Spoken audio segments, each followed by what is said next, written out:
All right, everybody, welcome back to Classical Christian Thought. I'm your host, Eric Ibarra. Welcome back. And here we have an esteemed guest. Many of you know who he is, Father Peter Tottleben. Um, hey, Father Peter, how are you? I'm doing fine. It's really great to be here. It's exciting to talk to you again, Yes. to talk about all this stuff. Yeah.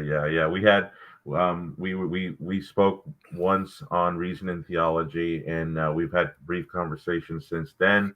You've also been on Matt Frad's show. Lots of my audience already knows who you are, but Uh-oh. no, they're all saying good things. One person says here, um, Father Peter Tottleben is a legend. So you're at legendary status in this community. But for those who are just scrolling through YouTube and are just hitting play, can you briefly introduce yourself? Yeah, so my name is Father Peter Tottleben. I'm a Dominican friar of the province of St. Joseph, which is the eastern province in the United States. So I entered the Dominican order in 2006. I made my final vows in 2010 or 11. And then I was ordained to the priesthood in 2016. So I've been working in some different places. I spent most of like my early priesthood in Ohio, doing some teaching, doing some parish ministry, and now I want to continue with my teaching, career, so to speak. So I'm studying for a doctorate at the Pontifical University of St. Thomas Aquinas in Rome. It's also known as the Angelicum, which is the Dominican University in Rome. So I'm working on a dissertation on God's freedom in Thomas Aquinas and in contemporary theology. And right now I'm sweating bullets trying to get it done so I can come back to America and be back home again. Yeah, thank you. That's amazing. Yeah, I remember the whole freedom objection. When I mean it's age old issue, right? And Yeah. I was first introduced to it some probably 10 years ago, and I after studying it for a couple of years, I'm like, you know what? Um, I will stay there for the rest of my life if I don't at least put a pause on it. See, you're a wiser man than me. It turns out. No, it's funny if you read like the place where like the commentators on Saint Thomas Aquinas talk about this question. They all begin by saying they all have a line at the beginning like many of the this is by far the most difficult question in all of theology. And many of the very greatest geniuses believe that there's no satisfactory resolution of it in this life. Or, they have some line like this at the they go on to write 100 pages on it, but they have that line at the beginning. And, that's not the sort of thing that you want to see when you start writing your dissertation. Yeah, I'd imagine so. But I think it goes a long way to mention that, which I'm sure you will, in the dissertation, so that way people can know that you're trying to do something that is probably impossible. But spelling out the limitations is helpful anyway.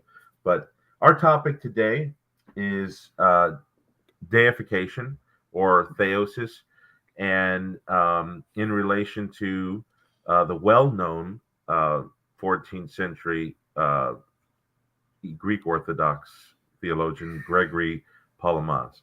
And can you tell us a little bit about how you got into Palamas, just briefly? Not you don't have to go into like every detail, but a lot of our people here know about what you've written already on Palamas, but just touch upon who he is and how it relates to this issue, and maybe we can go from there.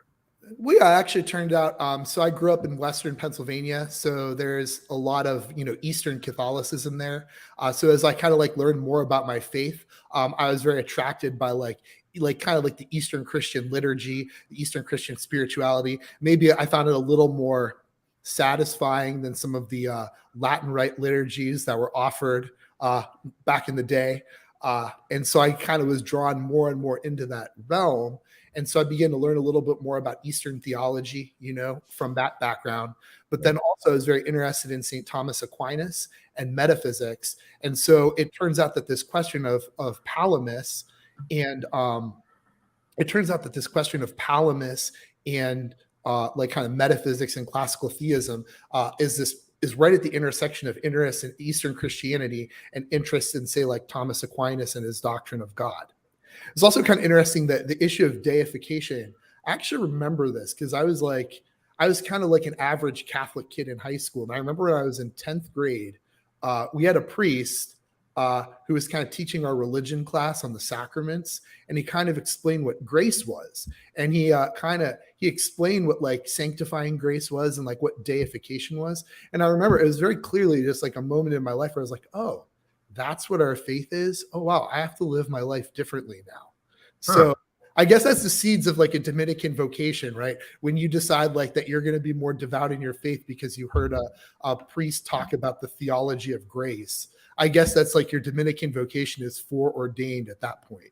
But it took a while, but we eventually got there. Yeah, that's pretty awesome. That's pretty awesome. I got into Palamos because for the same reasons. I was an Anglican and I was stuck at the fork between Constantinople and Rome. And part of the process nowadays, certainly not back in like the 9th, 10th, 11th, all the way up to like the 15th century or so. Unlike then, today the issue of Palamism and Thomism and can the East and West meet together? Was not. It was just the filioque way or the enzymes Yeah. and essence energy. You don't have that much of a bulk until Palamos. But I was having to face it, and so you wrote something on Palamos, and we all, most people know about it, but why don't you go ahead and briefly tell us just a little bit about that? Yeah, so I just wrote my STL thesis because I was very interested in it and I needed an STL thesis topic. And it matched a lot of my interests at the time. So I decided to kind of really look at Palamis's doctrine of the divine energies and try to think about like how like a Thomist would think about the question of divine energies. My basic conclusion is that in terms of like the religious doctrine, the theological doctrine that Palamas and Aquinas are trying to go after, like the vision of the spiritual life and things that they're trying to go after, they really are kind of on the same page. Where they differ is on the level of metaphysical explanation of explaining how that vision of the spiritual life is possible. And both of those metaphysical visions are different, and therefore they cannot both be correct. But for that reason, it does not mean that there's like a church dividing difference here. So like there's a real like metaphysical doctrinal difference. Like you're never going to be able to square the circle or like reconcile Palamas and Aquinas because they're really saying something different metaphysically. But they're not saying something different about like the sacraments, about our transformation in grace, and like what the ultimate end of the Christian life really is. So maybe the difference between Palamites and Thomists is more like the difference between Thomists and Scotists, right? Confessing the same apostolic faith, but then explaining the metaphysics behind it differently. And it's useful to engage in that debate because it helps us to think more carefully about how deification works, right? You could get locked up in your own system, so to speak, and like where every problem has an automatic answer and you can just sort of spit back the party line. But it's good to let yourself be challenged by people with other different metaphysical visions so that you can be challenged to refine your own thinking.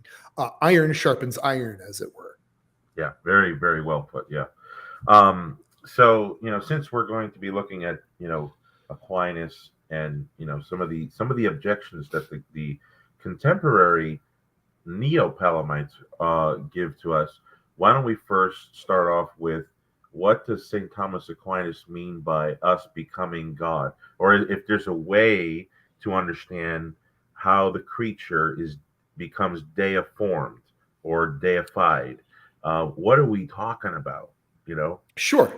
Right. So the classic Christian text for the doctrine of deification is 2 Peter 1:4, where it says that we become partakers of the divine nature. But if you read a lot of biblical passages, like in that real metaphysically realist sense, where we become like members of God's family, or where God really becomes our father, and you give those their full realistic import, you see that like God is not doing in the Christian life.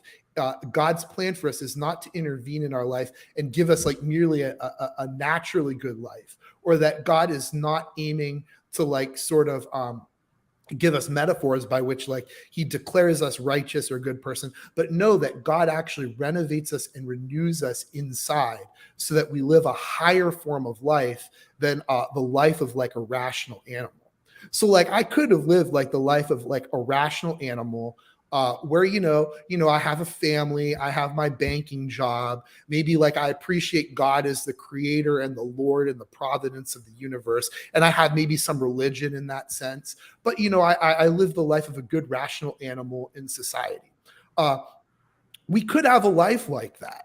But the Christian revelation that we learn in Jesus Christ, when Jesus Christ teaches us to call God our Father, is he's teaching us that no, your life is aimed at actually a much higher goal, to know and to love God in and of himself. So Jesus Christ makes this promise in his Last Supper discourse in the Gospel of John, where he says, if anyone loves me, my Father and I will come and we will live and make our home in him. So for Thomas Aquinas, the fullness of the Christian life is where you behold and love God. And anytime you know something, the knower is likened to the thing that he knows, and the lover is likened to the thing that he likes. So what happens is that when God elevates you to give you a knowledge of him as he is in and of himself, not just as your creator and Lord, but as your father and friend, when God does that, all of a sudden it transforms you on the inside, so that like the very persons of the Trinity become living in you. Your knowledge and your love of God make you a very image of the Trinity on the inside, and the divine persons are literally dwelling inside of you. Now, in order to have that kind of relationship with God, the average ordinary rational animal can't do that, right? Yeah. So what that means is that somehow there's some power. God's giving some new power, elevation to your intellect and will, and he's giving some new proportion in your soul, which is the root of your powers of intellect and will, to be able to be and to act at that higher supernatural level. And that's what St. Thomas Aquinas calls grace, or sanctifying grace, and the theological virtues and the gifts of the Holy Spirit, right? There are these ontological principles inside of you that elevate you at the level of your being and acting to attain a new end, so that ultimately you can behold God and love him as he is, and he can come to make his dwelling in you as your father and friend, right? And when we say that happens, we say that you're deified, that you're living this, you become a partaker of the divine nature. You're living a supernatural life. It doesn't contradict your natural life, because you are a rational and loving creature, but it's so much higher because it's proportioned to God in and of himself. Amen. That is great. That seems like right out of the Summa, to be honest with you.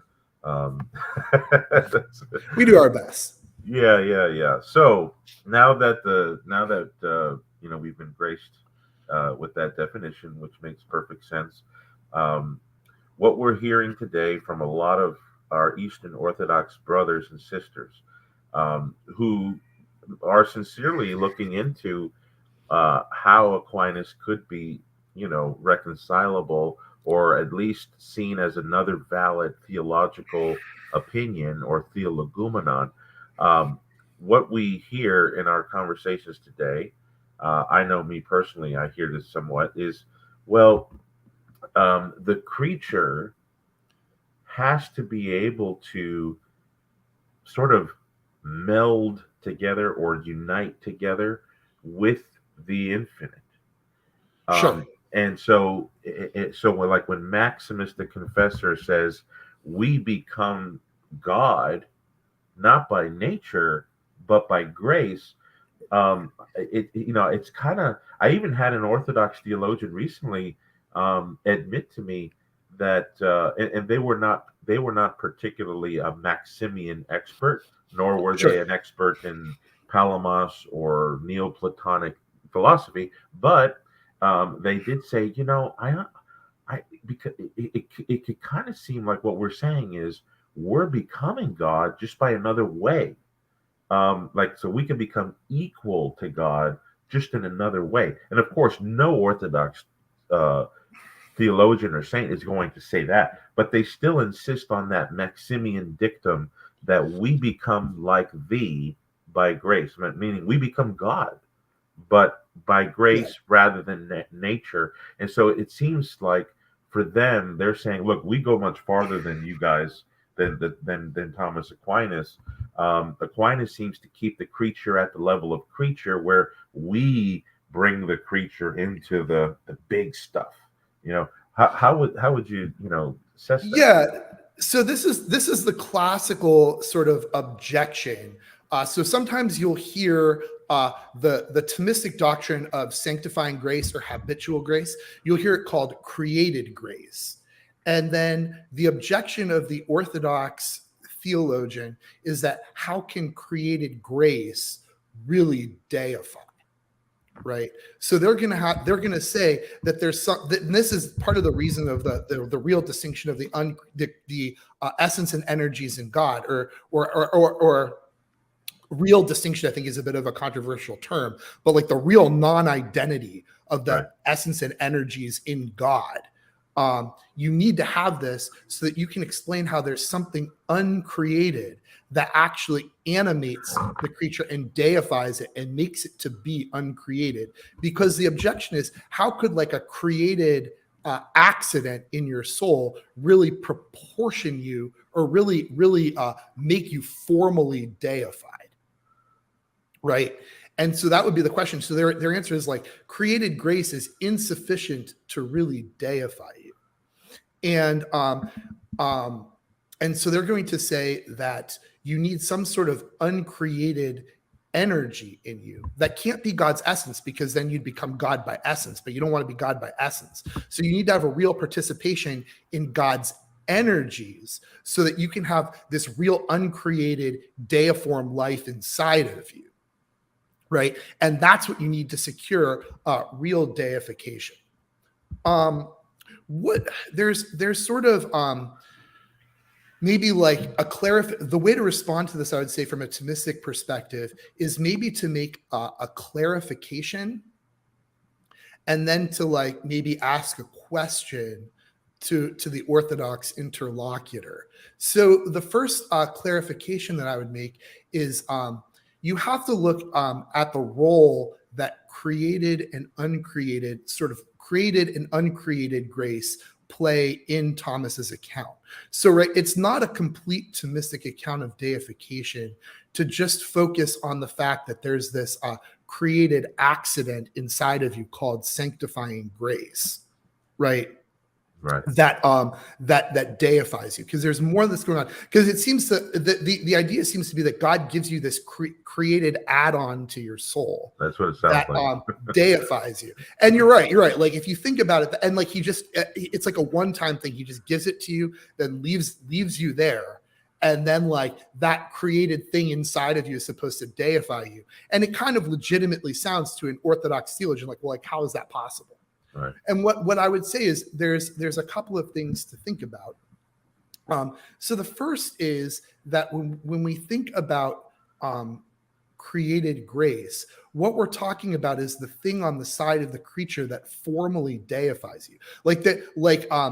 First, deification can't just simply be like the Holy Spirit or like an uncreated energy in your soul, because there has to be something that's really of the creature that deifies you. That's why Thomists want to say that sanctifying, that there has to be this created accident in your soul called sanctifying grace, because you need something inside of you that formally deifies you, right? But that thing that formally deifies you isn't just sitting there like all by itself. It's because there's a continuous uncreated action of God putting that accidental property, or like instilling that accidental property in your soul. So it's not just like I enter into like a state of sanctifying grace, God gives me grace, and then I just sit there with grace. It's while I'm in a state of sanctifying grace, we could call them uncreated energies of God act on me to produce in me a new property that formally deifies me as me. Right. So you can think of like the classical image of an iron in the fire, right? Yeah. The fire continuously acts on the iron, and the iron only glows and stays hot as long as the energy of the fire is acting on it. Once you pull it out of the fire, it cools off and doesn't glow anymore. Right. But nevertheless, the heat and the light have to really be properties of the iron. They're not just simply the energy of the fire in the iron. They are the fire acting on the iron to produce in the iron, or to actualize further potencies in the iron that were there, and bring them out. Now, as Thomists, we would say that our potency for supernatural life is an obediential potency. Like it's not like the potency I have to like learn calculus or something. But it's inherent in the possibility of being a spiritual creature, that like I can be made capable of God through God's special gift. There's no natural agent that can do it, but a supernatural agent can. So that's kind of the first part. And then the second part is that created gift. What that created gift is that created gift is ordered to action. Right? It orders me to my end, because then what formally deifies me is by attaining God, knowing him and loving him, and having his likeness reproduced in my soul. So the idea of like created grace is neither the beginning nor the end of the Thomistic doctrine of deification. The beginning of the Thomistic doctrine of deification is the uncreated action of the Holy Spirit, attributed to the Holy Spirit, but the uncreated action of God causing something new in your soul. And that new thing in your soul is the function of that new thing in your soul is itself an energy that proportions you to attain God in the intentional order, in the order of knowing and loving. And then the likeness of God is reproducing you through knowing and loving. So that would be a more kind of complete Thomistic account of deification. And I think it's kind of sufficient to answer the question of the Orthodox. So it's not the question that like Thomists think that there's just created grace and that formally deifies you. Thomists think that's the uncreated action of the Holy Spirit, the continuous uncreated action of the Holy Spirit that efficiently deifies you. But it efficiently deifies you by producing a formal effect in your soul that makes you yourself deiform. Yeah. And it makes you yourself deiform by orienting you towards God in this way that transcends the possibilities of your nature. So that would be maybe a Thomistic clarification of the doctrine of deification. But then we could kind of go on to maybe ask the question of the Orthodox is, it seems to me that when theologians in the Orthodox tradition use the word uncreated, they seem to be making that word do a lot of work, right? Like it seems to be used equivocally. I was actually pointing this out to there's an Orthodox philosopher who held that say there are certain uncreated energies that are contingent products of God's will that come to be and pass away in time, but they're uncreated. And it sounds to me like, and I said, well, like that's like if it's a contingent product of God's will that comes to be and passes away in time, that sounds like it's created to me. And his answer was, well, there's different senses of the term uncreated. And but that sounds like an equivocation, right? Right. So it seems to me that the word uncreated does a lot of work in Orthodox theology. So just think about the phrase becoming uncreated. Like if uncreated, like if you literally mean like uncreated, like really honest to goodness, uncreated. Right. First of all, a creature can't be an uncreated creature, or there can't be some aspect of you, and you can't become uncreated, because part of what uncreated implies is existing from eternity, right? So there needs, it seems to me, to be kind of a clarification of how the term uncreated is being used in Orthodox theology. And we may be able then to distinguish between uncreated action of God, the uncreated action of God, and then like what takes place in the creature to make him deified. Yeah, I think that last point there is essential because uh, the first point you made about how we're not escaping creaturehood when we are becoming, when the ancient fathers and the doctors and theologians of the past speak about us becoming God. We're talking about a way in which that can be done while creaturehood is retained. Um, Yeah. and, So and we don't become like persons of the Trinity. In fact, that's in fact like for Palamas himself, maybe the Neo-Palamites, part of the issue is there's sort of a distinction between sort of like Palamas himself and the Neo-Palamites. But Neo-Palamites kind of like so by Neo-Palamite I mean the 20th century revival of the thought of St. Gregory Palamas that occurred with people like George Florovsky, Vladimir Lossky, John Meyendorff, people like yes, this. right. They revived and gave a new life to the teachings of Gregory Palamas in the Orthodox Church, which had fallen into a bit of desuetude. But they kind of did so to answer contemporary theological questions in their own situation. So they're kind of like writing in France at the point in like maybe, let's say, like the 30s through the 50s. Right. They're kind of writing in this point where there's this Roman Catholic ressourcement, and there's a kind of question about like the value of scholastic categories and a recovery of the fathers of the church. And there's like this openness to personalism and existentialism. So you can definitely sort of see that like they kind of take the thought of Gregory Palamas and sort of transpose it to this new context to sort of make their proposal for an up-to-date theology. And so sometimes what that means is that like you kind of get a rhetorical exuberance that might not have been there for Palamas, because like for Palamas, the whole point of the essence and energies distinction is to make sure that in becoming deified, we don't become, like hypostases of the Trinity, that we don't actually become like we don't become like literal God. Right. Yeah.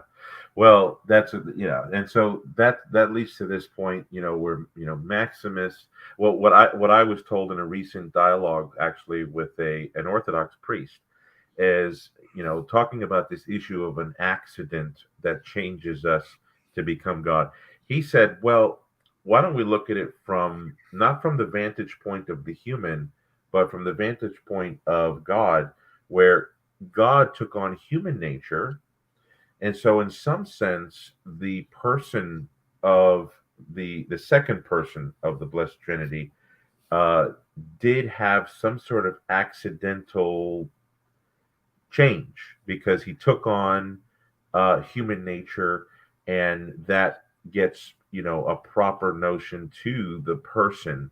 And so, in the same way, the infinite took on this temporal accident, in a sense. Maybe, Sure. maybe from that analogy, maybe we could speak about us being temporal and then accidentally taking on the infinite in a way that gets us that closes the gap between created and uncreated. I don't know what you'd say with a thought along Sure. that Well, line. I would actually deny sort of like the foundation of the analogy, right? So we don't think that and even in classical, like just classical conciliar Right, Christology shared by right, the East and the West is very clear that like the uncircumscribed word remained unchanged when right. he assumed a divine nature. So like I don't know what theory of substance and accident is involved in this, but like in like the classical understanding of the incarnation and the classical understanding of substance and accident, we wouldn't want to say that the divine word, underwent an accidental change in assuming a human nature. What we want to say is that the uncreated word gave being, to a created human nature, but that created human nature and its assumption was not an accident, or like the union of the human nature to the divine nature, the hypostatic union, was not an accident of the second person of the Trinity. So if you can't think of the incarnation as like a substance acquiring a new accident in time, then maybe we shouldn't think about like us acquiring an infinite accident. And the problem with and that's the first problem. The second problem is with the second part of that analogy is if you think about like a human nature, right? The accidents that you can take on, the ways that you can, because accidents are further actualizations of the substance, right? And like in order to be actualized in a certain way, you have to have like a potency. You have to have a potency to be able to be actualized in that way. And so I don't see if like there's a potency in the human nature. So like there's certain things like I can do. Like I have a potency for learning Chinese, right? I have a real metaphysical potency for learning Chinese. We have this thing called like an obediential potency. I have an obediential potency for like being able to fly, say, right? I don't have it in myself. There's no natural agent that can like can actualize my substance to give me the power to fly. But there's nothing in my nature contradictory to being able to fly. So like a supernatural agent could actualize this kind of obediential potency in me. And something like that is what happens in deification. But the problem is that every accident has to be proportioned to the substance of which it is the accident, because it's an act of the substance. Sure. And so I don't know what it would mean to say that, say like like some uncreated act or something like the Godhead is like an accident that actualizes your substance. So I don't know if that's like a coherent way of speaking metaphysically. Yeah. Well, yeah, exactly. Because, when the second person of the Blessed Trinity took on human nature, he became diophysite.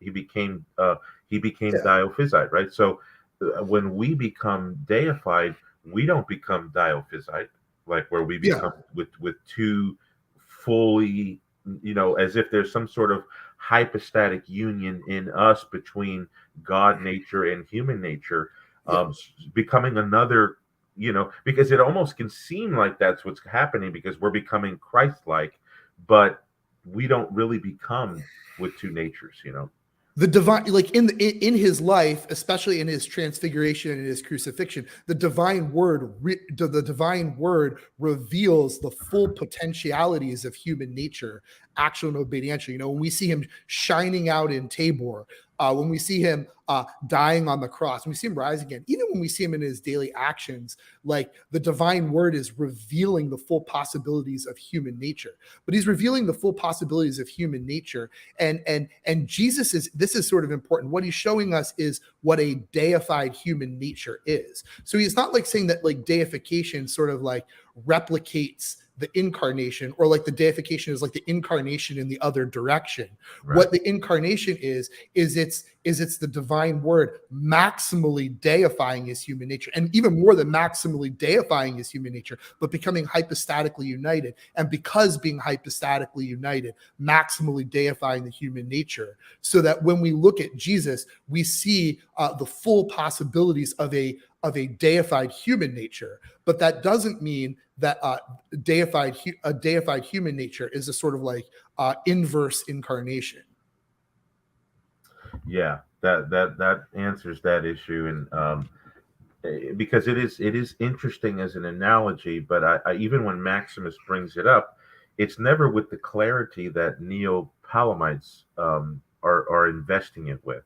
And so sure. I doubt Maximus is even going as far as some of the claims today. But sure. At least the next question is, and this will be kind of the last question. We can kind of expand upon it. What we hear from Palamites, or I should say Neo-Palamites today, is that okay, we've got this understanding where the uncreated energies, you could say, of God are acting upon the creature so as to put a seed of glory into the creature, right? um, Giving them this height to love God above all things and to do things that are not natural.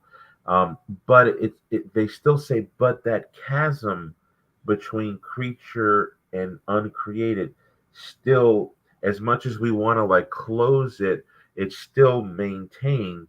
Whereas they feel as if their theology allows for a penetration, sort of like the chasm is just completely closed, and now Sure. we really have God into the time space continuum. When God came down on Mount Sinai, he was he was really there in some way, not in his essence, but he was totally God in the created order.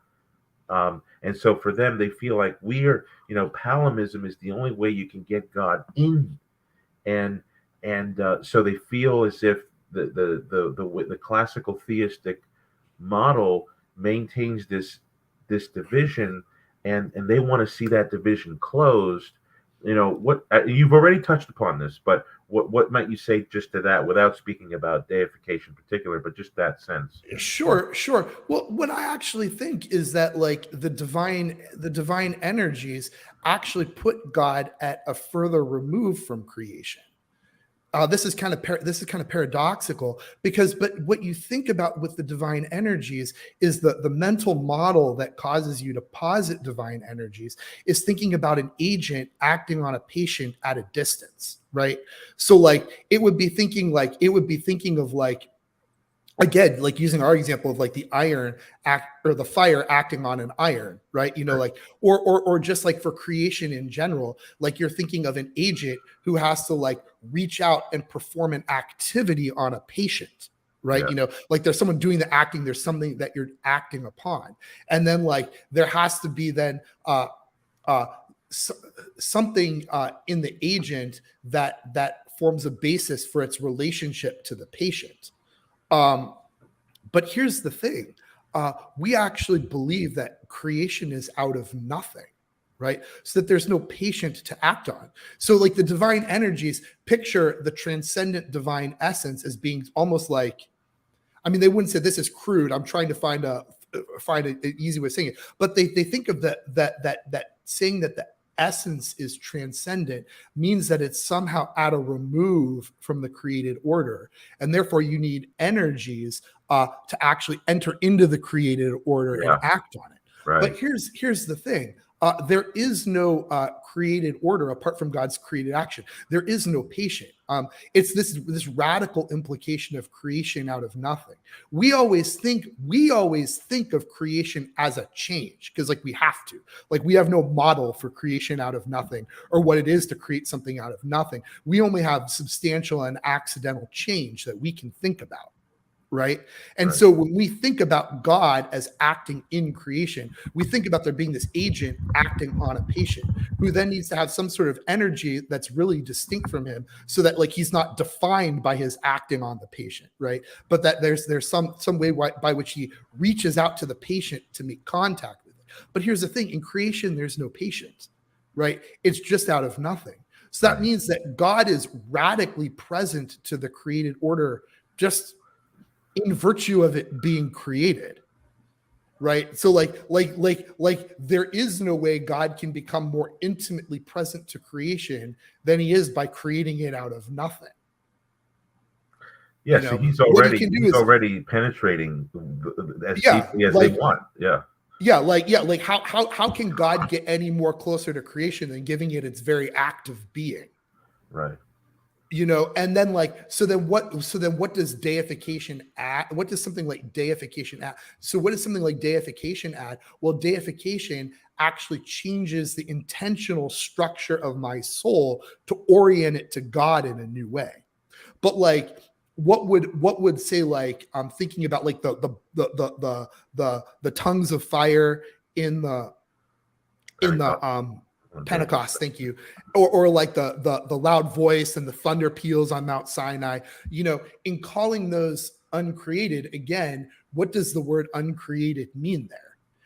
It sounds like what you're trying to do is trying to say that God is more intimately present, which is true. God is intimately present there, but he's not intimately present there by means of those effects. He's immediately present there because he gives existence to everything that is.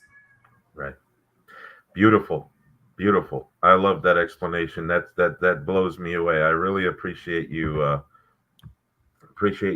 taking that objection on. Father Peter, would you be open to some Q&A from the audience? I got a lot Sure, of yeah. So I got one here, Astrofire. He says, does Father Toddleben think that Palamos taught God's actions ad extra were formally transient? What's his opinion of Pino's book? And this is referring to the book we were talking about before we went live. Yeah. No, well, first, I love how Astrofire is on fire for like this, like formally imminent and virtually transient thing, because this is like my hobby horse, and like at least there's one other like kindred spirit on the face of the earth who kind of thinks like I do. That's great. What I would say, like with Palamas, I would say like in as much as I read him, I don't think he's not sort of thinking in those categories. Like I just don't think he ever kind of put the question to himself that way. But I think he does sort of think I sort of think he does think that the divine energies, I think if you were to look at him from a Thomistic perspective, I think ultimately he's thinking you need divine energies because he's thinking about creation as a kind of transient action. But that's kind of like venturing on a limb there, because you're sort of translating between two different metaphysical paradigms, which is a little dangerous. Now, incommensurable metaphysical paradigms can't be both true. Like, I'm not like a relativist. Right. But it is true. Like when you're trying to like construe doctrine and compare and contrast doctrine, you're on dangerous footing. I think that if you were to explain this all to Palamas, it would become clear that he's thinking of creation as a kind of transient action. But like, I don't think he himself put it that way. With my what's my opinion on Pino's book?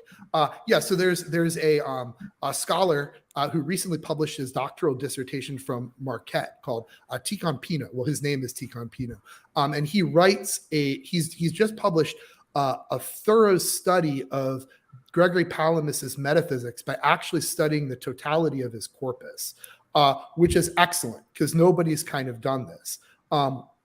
And so he's focusing on metaphysical doctrines in Palamas, and he's kind of getting away from some of the Neo-Palamite tropes that we're used to and kind of focusing on metaphysical issues. What I think about Pino's book is I think that if you want to know the metaphysics of Palamas, it is the thing to read. So by Tikhon Pino, like it's the book. It's the problem is I had to get the Kindle edition because like it's one of these books by Routledge where like it's people on a vow of poverty can't afford them for a couple years, you know. Like, you gotta have a garage sale before you have a garage sale to buy these books. Yeah, it's really. I have to go over to St. Peter's Square and put my kappa on and be like, Signora, cinque euro per un photo, and like start like busking for like photo work in St. Peter's Square in my habit or something with the tourists. Right. That's like the only way I can afford the book, and even then it would take a long time. So I have the Kindle edition. And it's if you can get it, it's the best book to read to understand Palamas, and I think it highlights it brings into clarity where like a Thomist like me would disagree with Palamite metaphysics. So I think he brings that clearly. And I think he gives the clearest description of what Palamas thinks a divine energy is, why he thinks that the energies cannot be identical with the essence, and what Palamas thinks divine simplicity is. And so he does a good job with that. He doesn't bridge the gap between Thomists. I'm still a Thomist. I read the book and I didn't become a Palamite. I'm still a Thomist. But like um, he lays out Palamis's thought very well, and it's about the most readable thing that you're gonna read. I mean, it's a it's a doctoral dissertation, so it's not like bathroom reading, but it's it's as clear as you can get, and he really did do a careful job reading all of that stuff. So if you want to know about Palamis's metaphysics, it's the book to read. Yeah. And it's not very common for us to think about two metaphysical or theological systems that are irreconcilable with each other, because their starting points and their ending.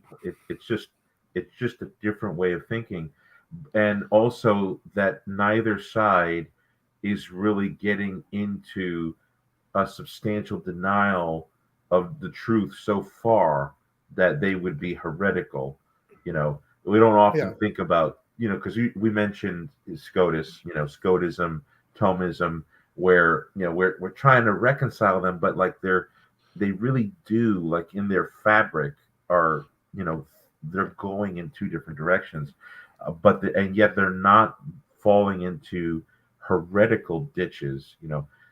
Would you say that's kind of like the same thing when it comes to Palamism? And because that's what this questioner asks, is is it kind of like Molinism and Thomism, that kind of a difference? I would put it on that level of disagreement. Yeah, the Molinist Thomist disagreement would be like another kind of model. That's kind of how I think about the problem, and I think that's just true. Like when you look at Palamis's exegetical work and when you look at Thomas's exegetical work, the simple fact of the matter is these guys are both saints. They're both mystics. They both got this idea of like the transforming light of Tabor, and like that Christian life is somehow a vision of God, which is also incomprehensible. And because it's an incomprehensible vision of God, it's joyful and delightful and produces our eternal bliss, that we're created for a higher form of life. That higher form of life, whether you call it supernatural or whether you call it uncreated,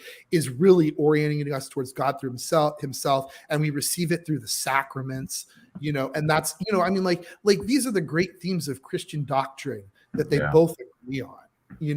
And it's good for us, like we're interested in this, to think more carefully, because like we need to refine our thought. Some of us religious who are like bored all day need abstract intellectual questions to keep us in our rooms and out of trouble. But so we can think about these things. But you know what I mean? Yes, absolutely. This is what we're doing. Okay.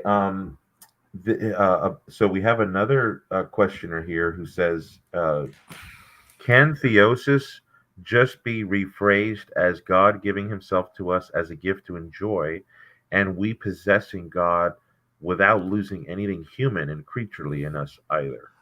I would like that, but I think that both Orthodox and Catholic theologians would want to add a third plank to that. And they'd want to say, in God giving himself to us, there's a real transformation in us that gives us a higher form of life. So grace isn't just God giving himself to us or God showing favor to us, but grace is a real transformation of us, so that not only are we healed from our sinfulness, but we're actually elevated to a higher form of life. Right. So that would be the third, that I would want to add that as a third point. But it's important to say that God gives himself to us as a gift. Right. That's absolutely true. And to say that we don't lose anything human and creaturely in us either. That's absolutely true. But we would also want to go on to say what is human and creaturely in us is transformed, so that we become members of God's family, and not just as a metaphor, but as a real ontological truth. Yeah. Yeah, I read something a while ago in Jacques Maritain. I can't remember which work it was, but he was trying his best to analyze this issue about theosis and deification. And he was saying that just like we can conceive of intellect and will in God, in a sense, um, well, the way that the creature becomes a friend of God, so that we can communicate through, the theological virtues. The real work of deification in us is that elevation in the intellect and the will to Yeah. just to communicate with God, who's also an intellectual being, a spiritual, willing, volitional being. And so there's a way where we're not bridging as if creature and uncreated are passing on through both sides, as it were, but how both of us have that intellectual volitional nature, um, and that's where the virtue of the theological enhancement Yeah. is. I think a really helpful place where actually Thomas talks about deification. So a lot of people, when they look at Thomas on deification, they look at the Prima Secundae of the Summa Theologiae, questions 109 to 110. There's actually a nice place. I'm sorry, I'm kind of trying to like talk and look it up at the same Oh time. no, yeah, take your time, man. Take But your like it's actually in the Summa Contra Gentiles. Um, uh, I believe, gosh, it's I believe if I'm remembering this correctly, it's the Summa Contra Gentiles, book 3.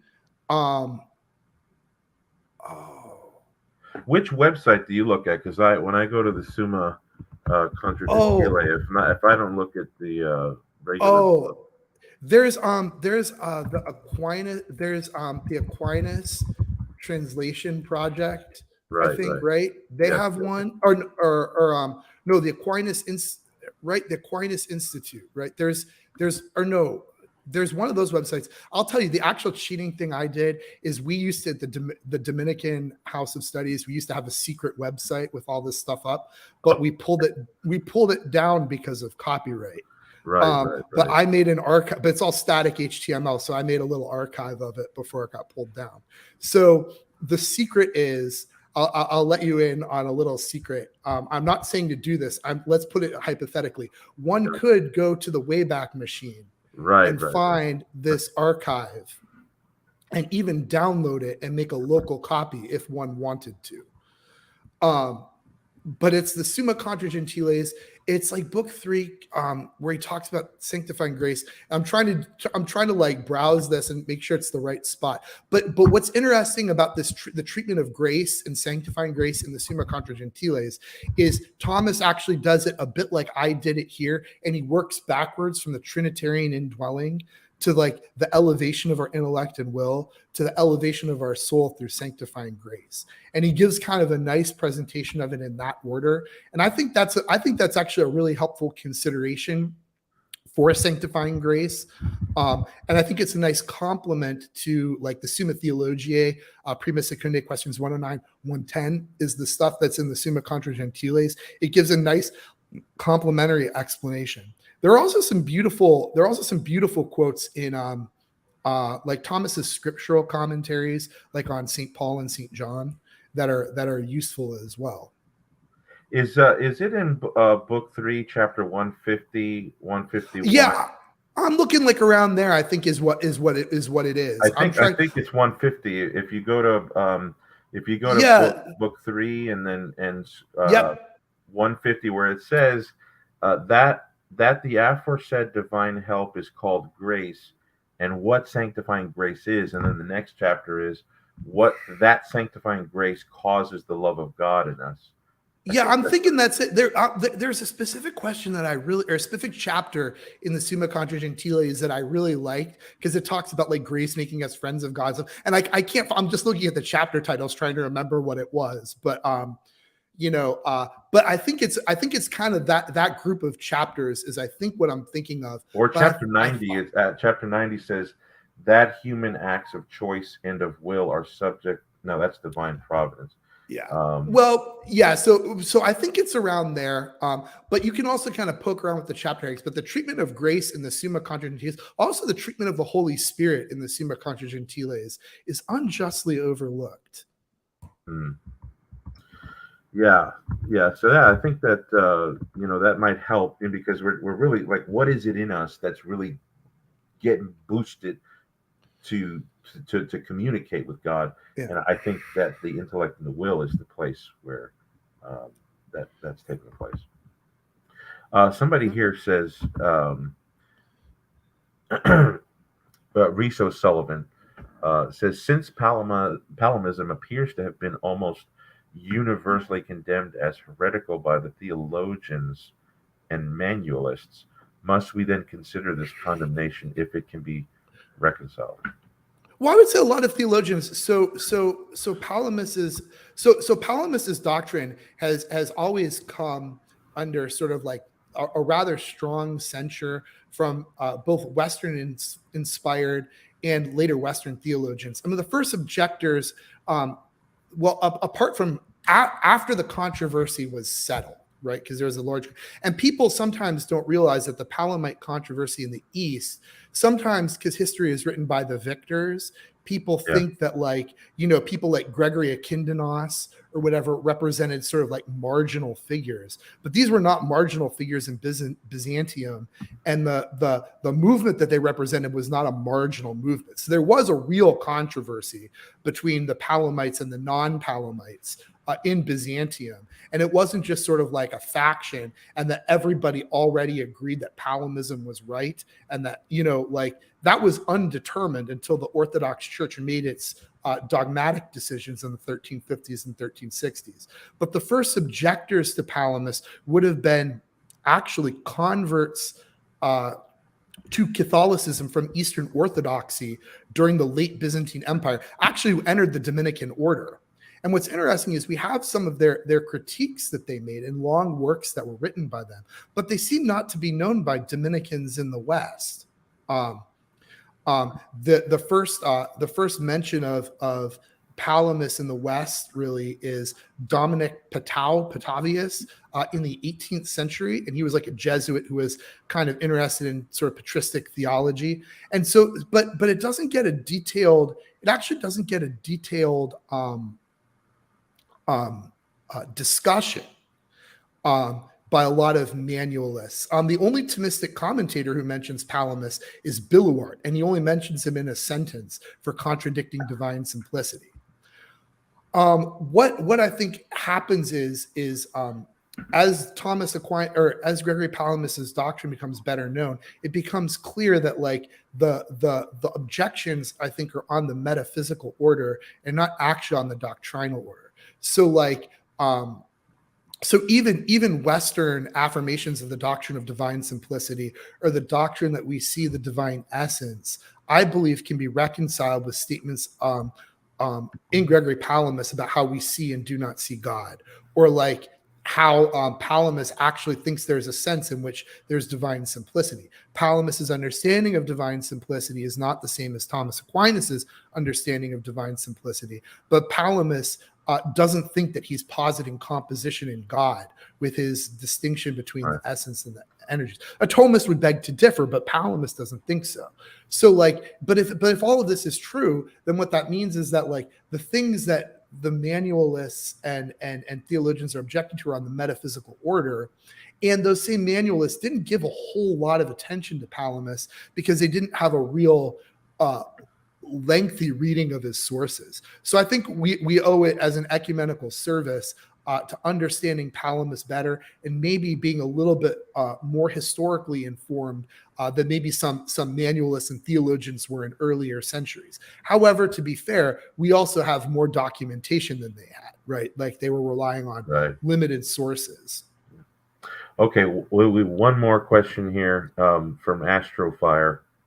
He says, if there's time for one more, I want to ask if Palamas didn't teach a major minor real distinction, then why did he disagree with everyone, even the Greek Thomists of his own time, on the distinction? Because if he did teach a conceptual distinction, then the history of the controversy, namely his disagreement with the Greek Orthodox and Byzantine Thomists like Adonis brothers, would make no sense. I think you touched upon this already, but So I think it's very clear that when Palamas makes his distinction between the essence and the energies, and he says that they really can't be identified. But Palamas even says that there's multiple divine energies that can't be identified with each other. The distinct and he treats the energies as sort of like activated attributes of the essence, right? And I think to all of this, in terms of Thomistic metaphysics, has to be a real distinction. It's not a conceptual distinction. So I think, like, from the perspective of, if you think that Thomistic metaphysics is correct, what Palamas is teaching is what Thomists would call a real distinction, and he is not teaching what would be called a conceptual distinction.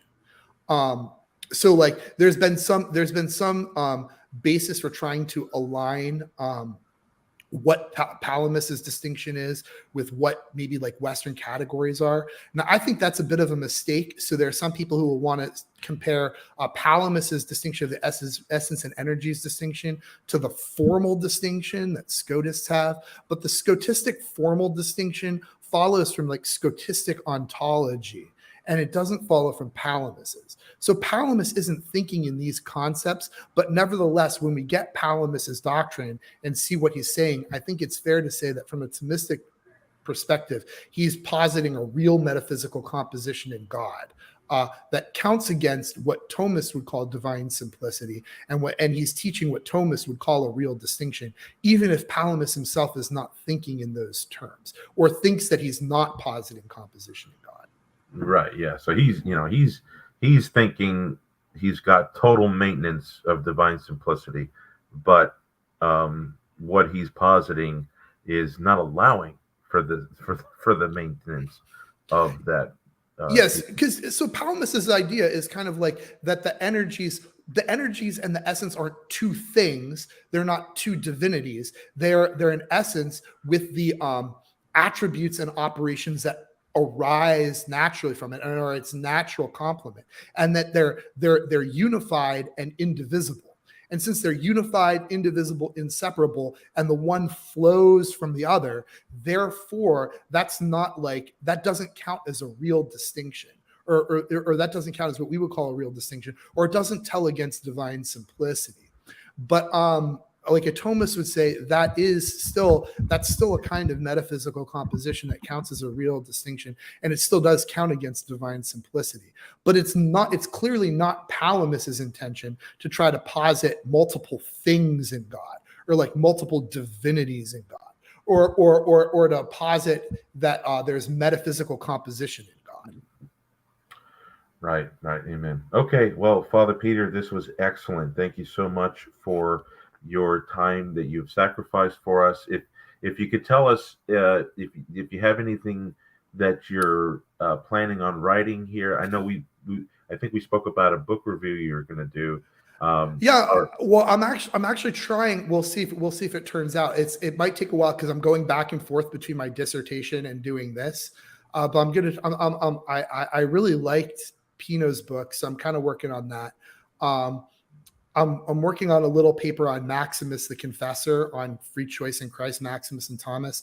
Those are going to be kind of boring. They'll be around. Right now, actually, if I could just ask for people's prayers that I finish my graduate study. Rome, I'm living in Rome, and it's been wonderful, and it's a wonderful privilege. And not every priest gets to do what I do, but like I actually want to get back to America and do pastoral ministry and like do all that kind of stuff. So if you'd all say a prayer for me, and tell the Holy Spirit to like enlighten me, tell God to force me to sit in my desk chair and my fingers to like force to type, I would be very appreciative. Yeah, we will definitely keep you in prayer. I'm sure a lot of those listening who have appreciated your work will definitely keep you in prayer. And with that, we're going to close it. For those of you who have listened and enjoyed this, if you could please hit the like button.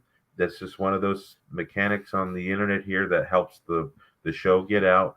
Like it, subscribe to my channel if you think I'm doing good work, and share this video so that we can get more people listening in and educated on this very difficult but interesting subject. And with that, every one of you guys have a blessed Saturday, and we'll see you next time. And I'll see you on the other end, Father Peter. Okay, awesome.